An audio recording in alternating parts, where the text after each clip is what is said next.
What is up, wrestling fans? Welcome to the AEW Full Gear 2024 Pay-Per-Viewpoint post-show podcast here from SmarkOutMoment.com.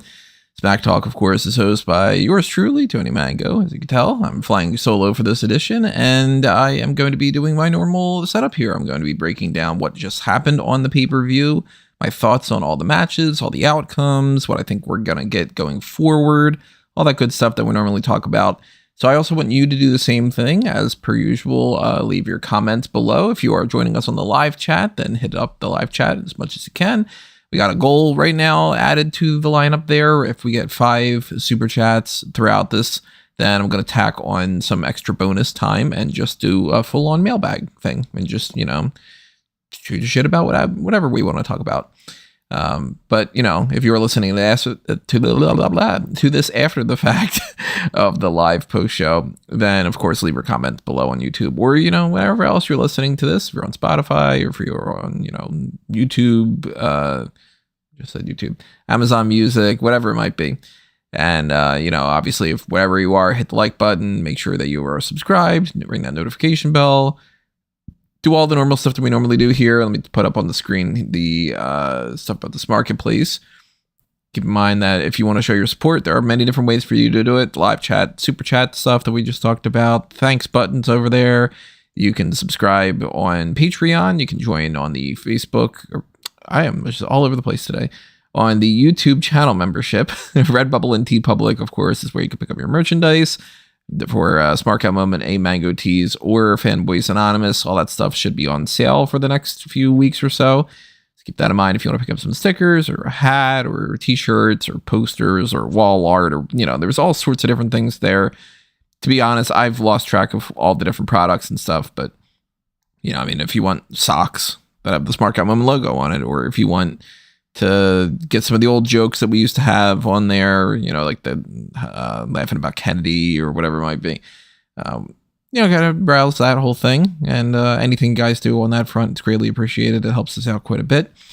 Keep in mind, of course, as well, if you do join the YouTube channel membership or the Patreon, we're going to be having some Darkcast content coming up soon. I am still trying to work out exactly what we're going to do, but I should just probably take that off the screen. Here's what I'm kind of thinking right now, just to kind of fill you guys in before we start talking about Full Gear. Give people a few more minutes to get on the live chat. I am currently working on some plans for a WWE versus AEW Survivor Series card, Raw versus SmackDown versus NXT Survivor Series card. I've been trying to figure out a thing for us to do that we haven't ever done before, which is build a wrestler, and that right now, it seems like it would probably be 3 attributes: mic skills, ring skills, and looks. Although I might try to figure out maybe a 4th or a 5th.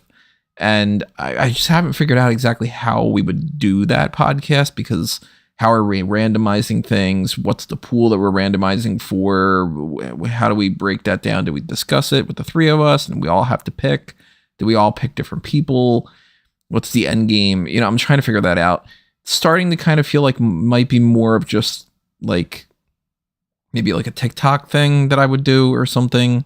I don't know. If you have any suggestions about that, let me know though. That's another option. I'm trying to maybe brainstorm some fan announce table stuff. I have not really checked out a whole lot of War Games matches in the past, so it might be kind of fun to go back and watch another one of those from WCW. Maybe watch some old Survivor Series content. I'm sure that I could get Rob to watch any of these with me in the middle of the night when, 1 in the morning, it'll be like, hey, you want to watch Survivor Series? He'd probably be down for it. So yeah, we got some plans, and I'm hoping to even do some other posts that are about the awards at the end of the year. Maybe kind of show you guys where my notes are right now or something. So if you want any particular Darkcast content, let me know, and we'll kind of bounce that around. So keep all that in mind. Keep in mind as well about the Discord that we have. Join that and chat it up throughout the week on any kind of front that you want. Multiple different channels for multiple different things. You could always have a live chat during the episodes of TV shows, or share some memes, whatever it might be. And I already mentioned the Darkcast stuff, so it's not really much more to get in there. So I guess let's just start getting into AEW Full Gear. That's the point that you guys are watching this for, right? I hate to bury the lead with some of the stuff that I normally talk about, but I am going to reiterate something that I tend to say on almost every single AEW pay-per-view point post show. And that is a recurring thing because this doesn't really change. So it's, my perception's not going to change unless that changes.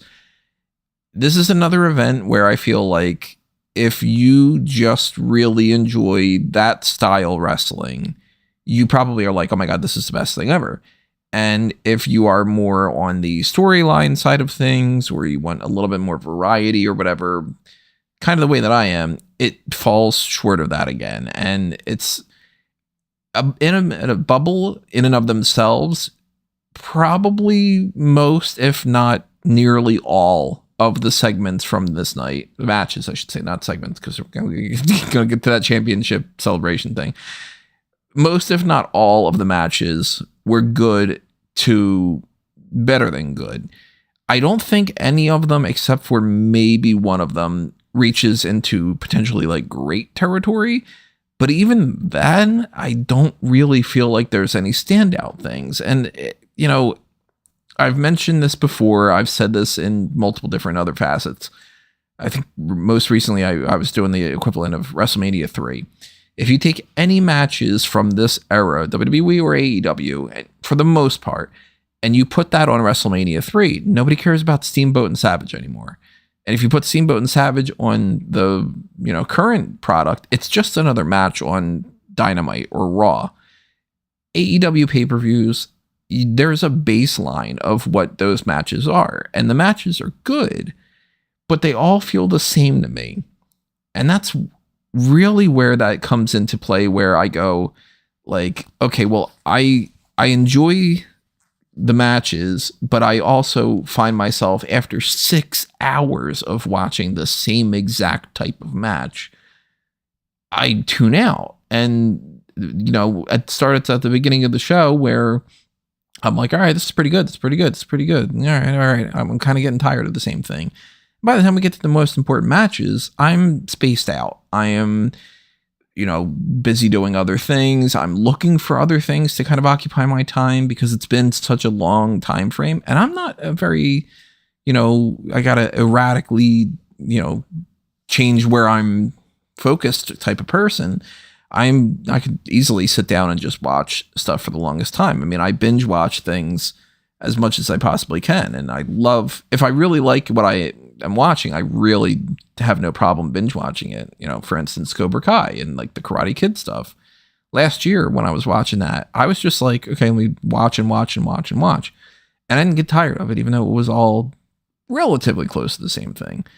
But with so much pro wrestling every single week, when we get these pay-per-views and it becomes just a 6-hour gauntlet of basically the same match over and over again.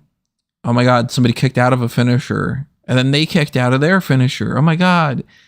It really becomes hard for me to separate each and individual segment. So I ultimately end up having basically the same point of view throughout the whole thing, which is, that was pretty solid, but I don't remember any of it. And I really don't remember a whole lot of what happened on this event.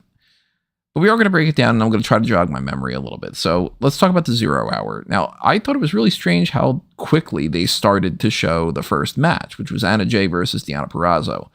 Normally, they wait until around 7 o'clock. The pre-show starts at 6:30. They have that 6:30 to 7 chunk where they just talk. 7 to 8 is usually where they do their matches. It was 6:35, and Deonna Purrazzo and Anna Jay were coming out. And that was already like, okay, I thought I had a half hour here to be able to do some other stuff. I hadn't cooked my dinner yet at that point. For anybody that's curious, it was imitation crab meat and some pasta, like a bag of some pasta stuff from Trader Joe's, which don't bother to get the rigatoni Alfredo thing from there. It's really not good. It's pretty bland. Yeah, I had that in a salad. So, that's your snack talk for the day. Yeah, so Anna Jay and Deonna Purrazzo, they had a match that I was a little bit just indisposed for, and I was trying to wrap up what I was cooking, but I didn't really feel like I missed anything. And by the time it got to the end of the match with Taya Valkyrie getting involved, and then very quickly they moved on from Taya Valkyrie getting involved to Deonna losing, it was what it was. I don't think this needed to be on the pay-per-view at all. for anything. And there's a couple matches that I still think like you could have just trimmed this entirely. That goes for the next match as well. Buddy Matthews defeated Dante Martin, the Beast Mortos, and Komander. And I believe did he pin Komander? No, he pinned Dante Martin, I think. People seem to be really into Buddy Matthews here. I thought that was kind of surprising that it was like he got like a really solid pop. And of course, we have the ambulances and stuff going by. Hey, you can tell when I'm in New York when you can hear all that stuff. I'm sure it's getting picked up. If it's not, then great. Thank you, Ashton, for the super chat. Haven't watched yet. Going to watch tomorrow. Got a little rock on there. I recommend watching it if you really just want to watch like some solid in-ring action, but you can take a break and you can, skip some of the matches that you weren't really super into. I don't feel like there's anything on this card that if you missed it, you needed to see it. Yeah, that breathing thing's coming back from last year. That's going to be a thing, I guess. So the 4-way match, Buddy Matthews wins. It was a match that you could have seen on any episode of Collision or Rampage or Dynamite or a Ring of Honor show or a pay-per-view or a Battle of the Belts or what. Any single AEW-esque show could have had this match at any moment, and it meant absolutely nothing. And I don't think anybody needs to see it if they missed it. They did their jobs. I would have been fine with not even bothering to watch this. And the same pretty much goes for the Costco guys thing. Now, I've said before, I'm not familiar with the Costco guys. From the little bits and pieces that I've been seeing now from out of nowhere when this was announced and everything, I have a feeling that I probably wouldn't be a fan of their act. I'm not super big into a lot of, I would say most things that end up going viral. Not that I'm I'm so unique and whatever type of person. I've always hated that. Side note, the people that end up going, it's too mainstream. Fuck you. Mainstream stuff can be good sometimes. It's just people are stupid, and a lot of people like things that are stupid. So I don't really like things that are stupid for my own personal tastes. And I don't feel like I would be into the Costco guys. It seems like it's very much just like loud for the sake of loud. And, I keep hearing this double chunk chocolate chip thing. And I keep wondering, what am I supposed to laugh at? So when it comes to Big Boom, AJ, and Big Justice and the Rizzler, which, by the way, is the Rizzler, is that another one of his kids? Or is he like Big Justice's friend? Or like what's going on there? But they had that match, Big Boom AJ against QT Marshall, coming out and having the I Bring the Doom thing, which I guess it's a doom and a boom is their gimmick. Sure. To be perfectly honest, this match wasn't all that bad, all things considered. He was a former wrestler on the indie scene, so he has some training to him, and he was able to hold his own out there. Rizzler was a special guest timekeeper who did his little thing like this 100,000 times. And Paul White was there, I guess, just because it was like, let's put Paul White next to a little kid and have the height difference thing. And then you got like some interference from Aaron Solo, and Big Justice does a spear and whatever. This, of course, felt so super indie to me. And there's a certain amount of charm to that. Just a little bit of charm.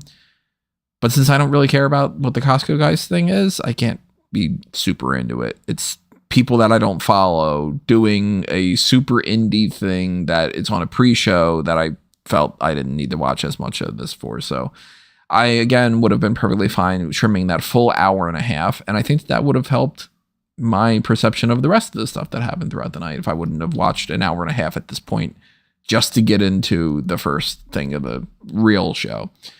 Before they did that, though, they had a backstage segment. Mercedes Moné was backstage complaining about Kamille, and she had another one of her terrible promos. Look, Sasha Banks was great, but she was also not the best on the microphone. And I always thought that she was overrated on that front, and she had so much potential to grow more and more and more, but for some reason it just plateaued. And now it seems like she's regressed. we're going to talk about this when it comes to the end of the year awards. I'm already going to say this. It's very unlikely that somebody else gets my most overrated in AEW other than Mercedes Moné. I know that Rob's been feeling this a lot lately, where he's just like, I really want to defend it, but I can't because it's just not good. In this backstage segment with Kamille, I don't feel has any energy to her anymore. I feel like she would have been way better off going to NXT, and she would have been treated as a better star. She would have had more seasoning to her. I think she would have been treated better as far as like the perception of like her growth that can go. Because right now I'm already like, if she turns on Mercedes, she's not going to beat her. It's too early, and they're not going to have any like momentum. It's kind of the same thing. Now that I just said that, it's kind of the same thing as Wardlow and MJF, except I wanted Wardlow to turn on MJF, and I wanted Wardlow to get to that level, whereas Kamille still hasn't reached the level where I want her to turn on her because I'm not interested enough in that potential turn yet. So it's a lesser version of the thing that they already tried and they already failed at. Not giving me a whole lot of faith. So they had that, and then they went into the actual show for, the main card. It first started off with the 4-way for the AEW World Tag Team Championship. Private Party successfully defending over the Acclaimed, which seems like there are more and more issues with Anthony Bowens and Max Caster there. I'm very much hoping that Caster joins the Hurt Syndicate and they just split up. Also in the match, Kings of the Black Throne from the House of Black, which I cannot stand that musical performance that was happening. Personal tastes, maybe, maybe other people really like it or something. I personally absolutely hate screamo type stuff. I do not think somebody going is music at all. I don't think it's pleasant to hear. I don't think it's catchy. I don't think it's talent. Maybe I'm being a little mean. I don't fucking care. But I thought it was atrocious. So I was like, oh my God, thank God the Outrunners came out because we could get some halfway decent music and I could just take that headache away from me. The match itself, totally fine match. Nothing really much to talk about there. Private Party retains, as I said. I couldn't tell you anything that happened in the match. Anything at all. Oh, I could tell you before the match that Max Caster threw the microphone at Anthony Bowens, and that was, a highlight moment of like, why'd you throw it at me? That kind of thing. But yeah, the match itself, I can't tell you a single move that happened. They did the flips, they did the things, they wrestled, and then Private Party retained. Now, MJF and Roderick Strong, I think a better match in some regards. MJF is solid. Roderick Strong is one of those top tier in-ring talents that they have in either company, I would say. And it kind of went the way that I thought it was going to, but to be perfectly honest, not quite. I thought that MJF was going to win this match for sure. But I didn't think that he would win through submission. And they did this thing where, he's got his finisher on and he makes Roderick Strong tap out. And then they kind of go with the idea that maybe Roderick Strong gets injured from that. The Undisputed Kingdom comes out, Adam Cole and such. Kyle O'Reilly comes out too. And Kyle O'Reilly's mad at Adam Cole, saying basically that it's his fault that Roderick Strong was now potentially injured. I think kayfabe injured, not real injured. Although that might be the case for somebody else later on. And, they're continuing to tell this story that Kyle O'Reilly is upset at Adam Cole, thinking that everybody else is fighting his battles and they're getting hurt for him and all this. I don't know what the end game is here, but I am still just kind of hoping that it's the Undisputed Era teaming up because they're really good as a tag team. If it's like a 3-way feud or something, that could be kind of fun. Sometimes that's not as great as we would hope. Look at like the Legacy match at WrestleMania before. Sometimes, they've lost the momentum. And I do think that the Undisputed Era is way better off than the Undisputed Kingdom kind of combination here. So, yeah, I was more interested in seeing this multiple years ago in NXT. But they have to do it now. Well, I'll give it a shot. So, MJF wins. Roderick Strong takes a hit. Adam Cole is upset. Kyle O'Reilly is upset. We'll see how this goes in the future. But I thought this was a solid enough segment. After that, we had a singles match for the AEW TBS Championship. We came back around to the Mercedes Moné thing. And this is where I can call back to what I said earlier, where we might have got an actual injury. Did I really say injury right there? An injury with that's an injury with is injury with Kris Statlander. Now, I don't know if they were just playing that up or if that was something that actually maybe like she tweaked her ankle or a knee or a leg or whatever it might be. I actually haven't double checked to see if maybe anybody had any reports on that. So let me just see. I'm not seeing anything that that indicates that that's a real injury quite yet. So, I mean, on that front, they did a good enough job of selling that for me to think that it was potentially a real injury. The match,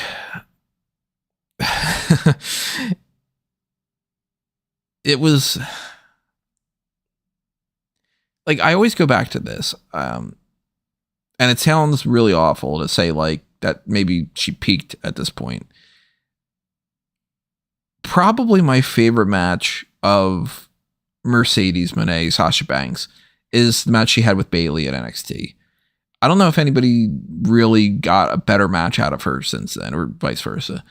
She had a really good match with Bianca Belair, so maybe that one might tip the scales towards that. But I look at a match like this and I'm like, she could do better, but this is what I'm expecting. And that sucks because I know she can do better.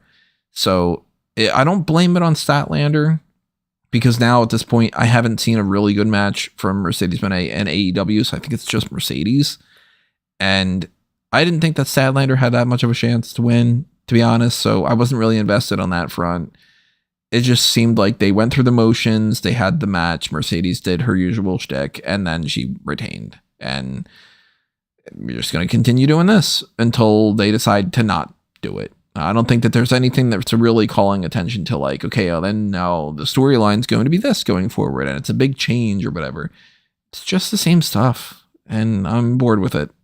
So moving on, we had Jay White versus Hangman Adam Page. This was a better match, I think.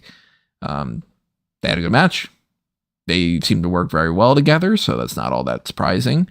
Jay White wins and he comes back a little bit later on in a way that I was not anticipating, but they had a thing after that where Hangman is really upset. He starts storming after Jay White, and then Christopher Daniels comes out and he actually punches Christopher Daniels, knocks him down. So they made a point to say like, well, maybe he's going to get suspended, maybe he's going to get fined, maybe something along those lines, some kind of punishment for hitting an official. So far, we haven't seen what that is, but they might talk about that on Dynamite. So where they go from here, I don't really know, because they kind of switched it up at the end of the night. So I was originally thinking, okay, well then, maybe Hangman is like, I was obsessed with Swerve, now I'm obsessed with Jay White. I need to curb the obsession angle and I need to go in a different direction. And now I'm kind of confused. So best match of the night was the next one. Kyle Fletcher defeating Will Ospreay. I think that hands down, that was the match that I enjoyed the most. They did their stuff. They had a very solid near fall with the hidden blade at one point that got me where I was starting to type up that Will Ospreay won the match, and he didn't. This is going a long way in. When Kyle Fletcher won the ROH, what was it, the World Television Championship, I think. When he won that, I was thinking, okay, well, I don't understand why they gave him that belt. Like, there are some other people that I would have gone in a different direction and I would have maybe given that championship to instead. And I was thinking that he was like shooting up higher than what he was actually going to be able to reach. Well, over these past few months, Kyle Fletcher has gone from somebody that I thought was overrated to somebody that I'm like, I'm looking forward to what this guy's got going on. So I'm glad that he won. I think that was the right call. I think that in the grand scheme of things, this doesn't hurt Will Ospreay the slightest bit. And it's a good thing to put over somebody like Kyle Fletcher, if that's, let me switch this goal thing. Okay, it's not letting me do it. Never mind. yeah, I think that this was the right call. You know, this is going to mean way more for Kyle Fletcher than if Will Ospreay would have won. And Ospreay can win the feud eventually. He can win the next match, and then it could be a 2 out of 3 type thing, and then they can win the third one or something. Or it could be Fletcher wins, and maybe they just are focused on that and not getting any kind of like payback for Ospreay. But I think that this definitely was the right call, and the match was really good. So this was one of the 2 major matches that I say, if you do want to make sure that you go back and check out something, this is one that I would say maybe check that one out too. Then we had this segment, the Champagne Championship Celebration, with Mina Shirakawa introducing Mariah May, who said what she's basically said over and over again, which is just, I run this division. Nobody is good enough to challenge me. So it's the same thing we've heard every single week. And then she says, let's celebrate. And they start dancing. And look, for a certain crowd, that would probably be enough, because you could see 2 hot girls dancing a little bit. To somebody like myself, look, I mean, if I wanted to see that, I could very easily go on plenty of different websites and see people doing way more than that. So I was already like, all right, send out the person who's going to come out. Send out Tony Storm or whatever it is. And it was even less impactful than that. It's just Mariah May went to hit Mina Shirakawa with the champagne bottle. She missed. Shirakawa kicked it, tackled her off the stage. Somehow she was bleeding. I don't know. They kept saying, oh, she lost a tooth. I'm like, when the hell did that happen? And it was awkward and pointless. This did not need to be on this pay-per-view. And even more so that it just didn't need to be on the pay-per-view. And it was like building up something that was the most bland thing you could possibly do, other than to do literally nothing. This would have been a bad segment on Dynamite, let alone on a pay-per-view. This is it. It's just, you waited that long to do this championship celebration thing, and this is the best that you could come up with. Just do that weeks ago. You don't need to wait 2 months or whatever it was for her to have her celebration of the championship just to have that. I do not understand what the hell Tony Khan is thinking with this. I don't know if he's like so far up his own ass about just really liking Mariah May and Mina Shirakawa that he's like, well, everybody's going to love if we do anything, and needed to, delay this or what. Or if there was another plan and they ended up just at the last minute being like, well, we can't do anything else, so let's just do this and we'll just roll with it and see what happens. I thought that this was so stupid, so pointless, such a waste of time. And I'm in, even more so at this point, I'm like, I do not like, for what, 2-3 years now, if not the entirety of the existence of AEW, the women's division, they have a lot of talent sporadically, but it sucks. It just is not good. And it can't be blamed on just the talent. And it can't be blamed on just the booking and say, well, they're not given enough time and whatever. There are some very talented people in this company on the women's division that if you put them in NXT, they would be doing so much better. If you put them on the main roster of WWE, they'd be doing so much better. And there are people that are in AEW and WWE that would be doing quote unquote better in AEW just because they don't fit the WWE mold. And if you just want to see them wrestle, like just straight up have a match with somebody, they'd fit better in AEW. But the storylines and the star power and the, like, almost everything when it comes to the women's division forever at this point in like AEW, I don't dig it. And this is another thing that makes me just like, okay, well, I wasn't really feeling Mariah May as champion anyway, and it took like 2 months to come around to the big angle, and the big angle is this. That's the best you have to offer. So major thumbs down, easily my lowest point of this whole thing. And it gives me no faith whatsoever that the next thing around the corner is going to be anything decent. Mercedes is going to do the same fucking promo. I'm going to hear the ba ba ba ba with the CEO thing. I love that song, by the way, Dvorak's New World. You're ruining it. They're gonna have the same crappy promo segment, the same matches that Mercedes has. Mariah's gonna have the same shit going on. It's just such a shame. So this was awful. I thought this was so stupid. After that, at that point I was like, all right, I'm so checked out. Like I'm tired. I've got other stuff that's on my mind. I've got other things going on. I don't want to do this anymore. I'm bored. And the next 4 matches, at that point, I had messaged Rob just separately in our group chat. And I was just like, there's 4 more matches to go. This thing's going to end at midnight. And I don't want to wait this long to end. And even though 4 of the matches that were coming up were 4 matches that I normally would be super into, I was just like, I'm tired of this. I don't want to do this anymore. Put it on another night and I'd be more pumped up and excited. But unfortunately, that's not the case. So we switched over to the TNT Championship match. Daniel Garcia defeats Jack Perry, wins the championship with a sharpshooter. And this was, I'm sure, a better match than what I could give it credit for. But in the same vein as what I've been saying, at this point, I was so checked out that I wasn't paying attention to a good portion of it. I was like, well, I'm like, brush my teeth.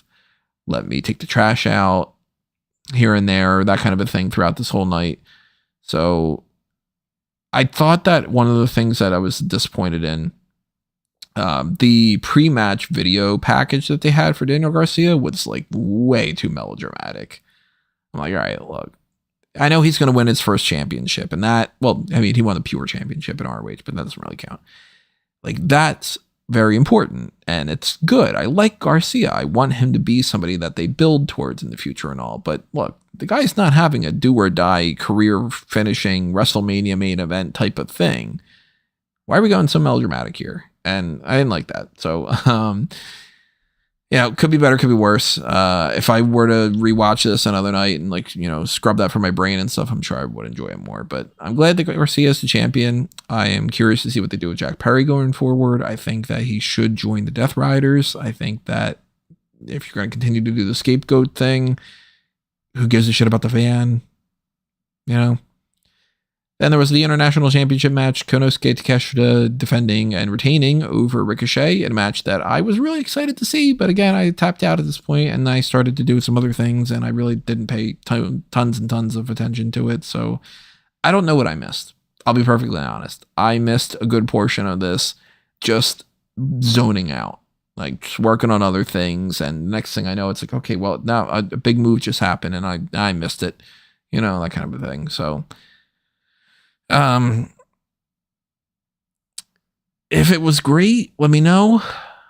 I don't see enough reactions of it online that seems to justify that it's like super fantastic. Oh my God, amazing. It seems like it was a really good match. And it seems like it's good enough that, again, if I would have watched it on different circumstances, I probably would have enjoyed it a little bit more. Ricochet's great. Konosuke Takeshita is great. I'm sure that they had a really great match. I just wasn't personally tapped into it. So Takeshita retaining, not all that surprising. Ricochet was bound to suffer a loss at some point. Takeshita barely just won that international championship, so I don't want him to lose that anytime soon. And these two can run it back. They can be in the Continental Classic. They can do another set of feuds and come back, do the whole thing, whatever they want to do. I don't think that we should see like an international championship match again between these two anytime soon, just because this seemed pretty definitive. But, if they're in a tag team match or something, I'm sure they're going to do really well together. If they are in the Continental Classic and that's going to be a means to have like a non-title thing or something, then cool. I'm sure that that'll be a good match on Rampage or something. And, when it comes to the Continental Classic, I don't think I really want any other championships to be in it anymore. We had talked about this idea about maybe putting that and the international title in there, then combining them and making it the Intercontinental title or something.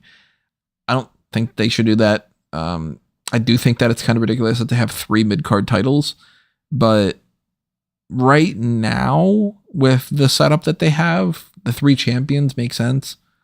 So right now is not the time to merge those titles. There is no urge to merge when it comes to this, oddly enough. That's very strange. I do still think that maybe the Pure Championship and the TV Championship don't necessarily need to be a thing in ROH, but that's another whole story. And the 6-man tag and all that, especially when you have Dustin Rhodes holding both of those titles. So you don't need to do that. Which I will actually address when I do my AEW and WWE Survivor Series thing, because I did something a little bit different when it comes to that. So, stay tuned for that. Bobby Lashley then beat Swerve Strickland by submission or by Swerve passing out from the Hurt Lock. What do I say? Lashley needed to win. Swerve needed to lose by proxy. He put up a good fight. Prince Nana gets beaten down afterward. Pretty run of the mill. Not bad. Just not something to really be like, all right, am I going to write an essay about this? And then that ended up transitioning to the finale of the night, which was Jon Moxley retaining the AEW World Championship over Orange Cassidy. This is the second match that I would say, if you had missed this pay-per-view, go back and check that out. And it's honestly, it wasn't as good as I was hoping that it would be, given what I've seen of Orange Cassidy and Jon Moxley do before, but it was a good match, so I enjoyed it. And the thing that threw me off, though, was and naturally we had interference and we had a whole thing with Claudio and Pac and Wheeler Yuta getting involved and all, and some of the members of the conglomeration coming out to try to help and all this other kind of stuff. Got bloody. There was scratch mark segments at one point where Moxley was just digging into Orange Cassidy's back, and he ended up cutting him by doing that. Orange Cassidy did the same thing back. Part of me was like, oh, that probably felt kind of good, somebody's just scratching your back. But the bloodiness and stuff, we've seen bloodier stuff. This didn't need to be the bloodiest match, but I still think that they needed to do some kind of a statement, and they made a statement, but not the type of statement that I was hoping that they would do. So this whole Death Riders thing has been predicated on the idea of, I am going to do the bad thing, but you're going to thank me afterward because it's necessary. And I don't know if they haven't pushed the story because they don't know what the story is. There is no story, and it's just Moxley keeps saying these things because they're trying to figure out if there's a motivation other than, well, we kind of wanted him to be a top heel and people to just do this thing, so we're just going to have him say these things. Or if they are planning to have this be an actual justification and they're just dawdling and stalling like crazy. But I reiterate what I had said before in the preview, that I feel like they needed to do something here to push the story forward. And even though they pushed the story, how do I phrase this? It's not that they need to do something to push the story forward, and they pushed it forward, but I wanted them to take a twist. I wanted them to reach a point that the story changes, not that it just continues to progress on the same line. Think of it this way. I'm going to nerd out a little bit when it comes to writer's terms and stuff. If you're aware of the hero's journey, sounds like I'm going to give a lecture. This is where my teaching degree would have came in. If you're aware of the hero's journey, there's a multi-point setup for a lot of stories. Not every story fits the same thing. There are multiple different other types of storytelling. But the hero's journey is something, for instance, the original Star Wars movie follows that pattern. And you have things like the initial inciting incident, and you have the eventual climax, and you have the threshold, the point of no return, where you reject the call or you accept the call. If you reject the call, then you have to have some kind of a punishment that forces you to accept the call. It's multiple points that kind of bounce around. You start off, let me do this on the I always forget how this is back and forth. You start off and your character is going here, and then there's an incident that changes the story, and then they reach a point where they need to make a turn and whatever, and they go downhill, and then they do this, and you bounce around until you get to the point where you're at the very end of the story, and they've learned a lesson, or they've changed, or the world's different, or whatever it might be. We're at that point right now where Moxley and them hit their okay, we have this turn, and we're saying that there's a story, but we're progressing without a story. We're just having people do the same thing without the story adding more elements to it. Why are they doing this? They can't just keep saying they're doing it for a reason. We know what they're doing to a certain extent, which is just beating down the baby faces. Why? Like, what did any of them do? It's been no justification. So it's hard to get into that kind of a story because it's as pretty bland as you can possibly get. Now, I am still enjoying it to a certain extent because the people involved are very talented, but it's gotta change to something other than I claim that there's a reason for me to be a jerk and I'm on top. Now I'm just the villain and you need to overthrow me. Give me something more than I am default villain. I'll go ahead and geek out another little bit on this. Look at the way that like certain comic book movies and stuff are. Like when you have villains that are just chaotic evil, they're just bad, and the hero has to stop them, then the story tends to just be bad guy keeps doing things, hero has to stop him and continues to not stop him until he stops him. And those can be okay. You know, there's plenty of movies that I love that just follow that, but there's no nuance to it. And I really wanted this to be a segment where they got some nuance. Orange Cassidy loses, and I think that something's going to start happening there. They start pouring chemicals on him and whatever. And I'm like, okay, well, is this just their plastic bag, like their talking point thing? Or is this going to mean something? Is it going to be like cleansing AEW and like you're actually going back to what the Moxley thing was about, like, oh, everybody smells bad and I'm going to like detox them and whatever. I'm like, that would be weird. If he starts going into his WWE character that he didn't like, that would be very strange. But then, out of all the things that happens, Hangman Adam Page comes out. And he's got a steel chair and he hits Wheeler Yuta and he has a stare down with Jon Moxley. And I'm thinking to myself, what the hell is Page doing here? Okay, well, now you got my interest because now I did not see that coming at all. So he's not upset about the Jay White thing that he just punched Christopher Daniels. Did he like have some kind of like a big wake up call and go like, wow, I even punched an official. Like I have to, get my shit together or something like that. And I need to like stand up and fight for AEW.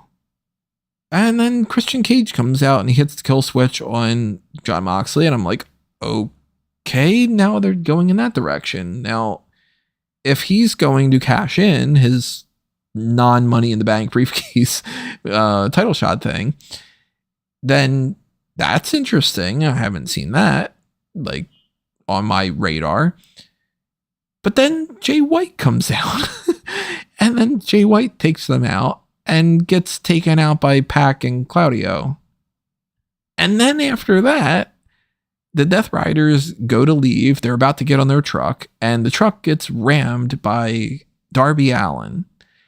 But in the meantime, they get all in a white SUV. Is that Sue's? I don't know. And they leave, and Darby Allin starts trying to smash the truck up, and he ends up getting he's all bloody on his face and stuff. So I don't know if it's like real glass that got into his face and whatever.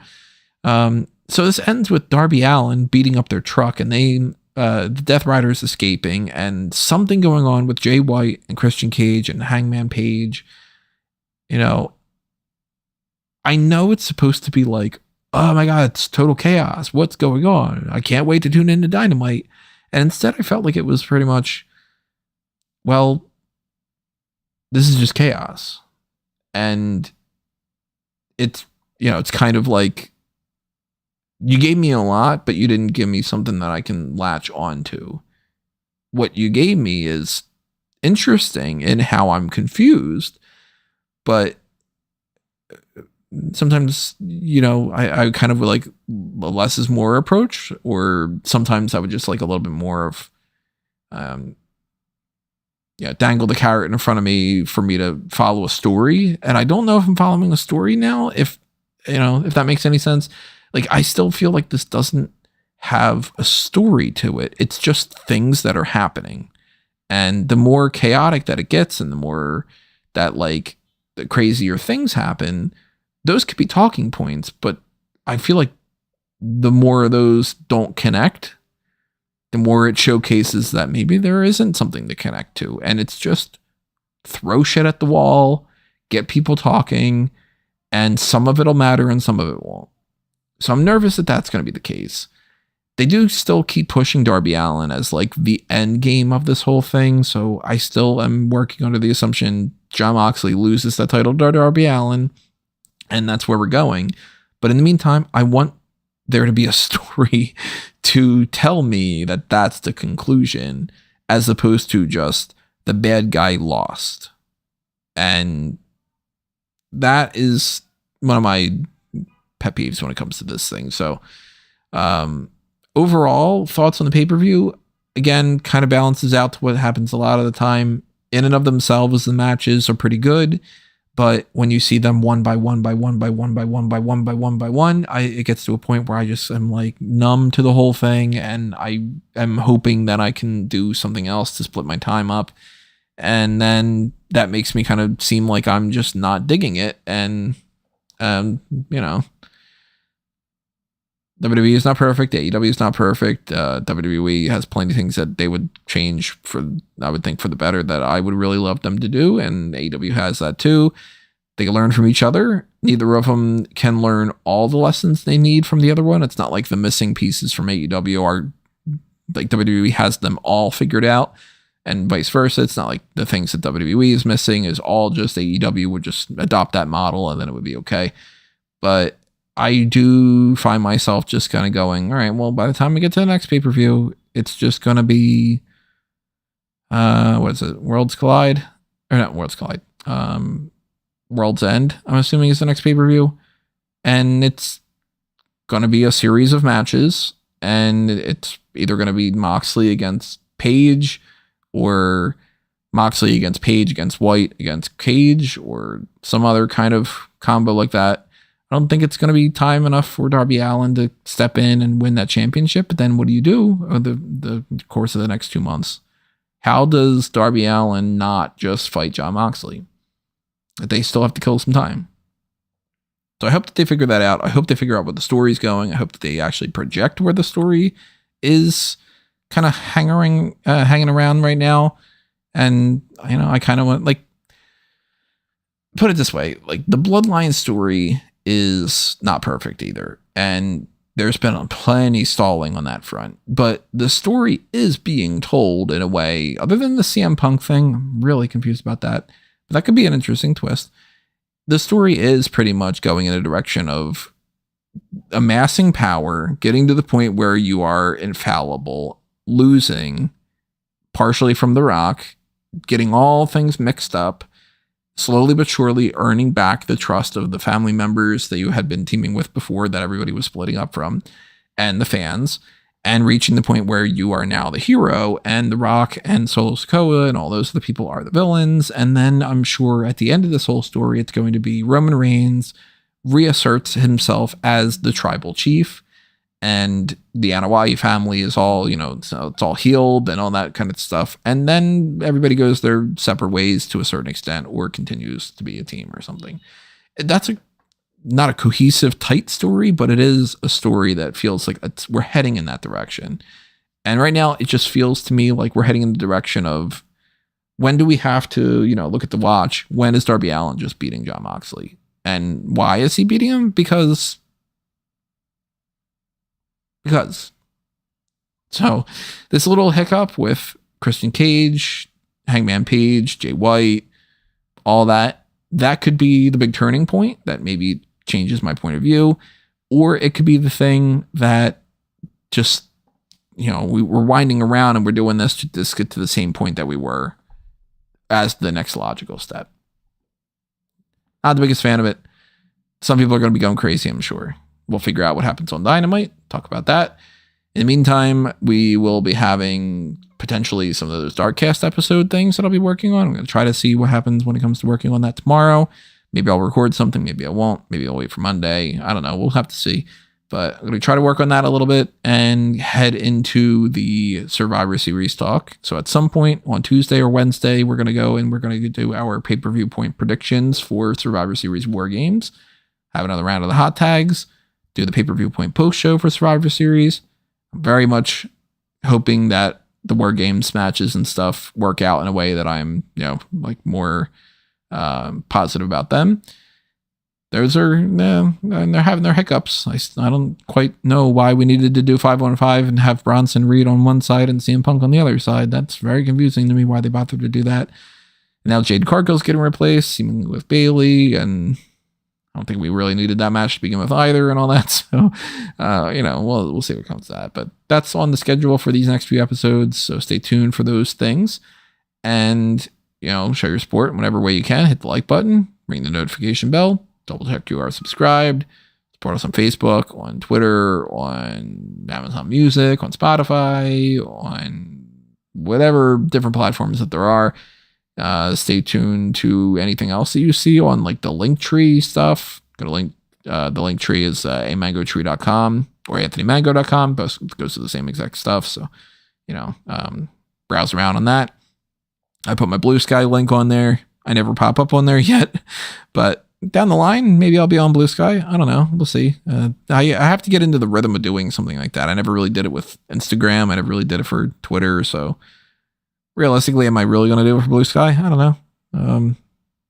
More motivation, the more chances that I actually will. So yeah, that's going to do me in for this AEW Full Gear 2024 Pay-Per-Viewpoint post-show recap, review, etc., etc. Thank you for listening, everybody. Thank you for your comments in advance. Thank you for your continued support. Thank you for everything. And I'll see you later, everyone. That's going to be me in, though. This has been another Smark Out moment, and I am being counted out.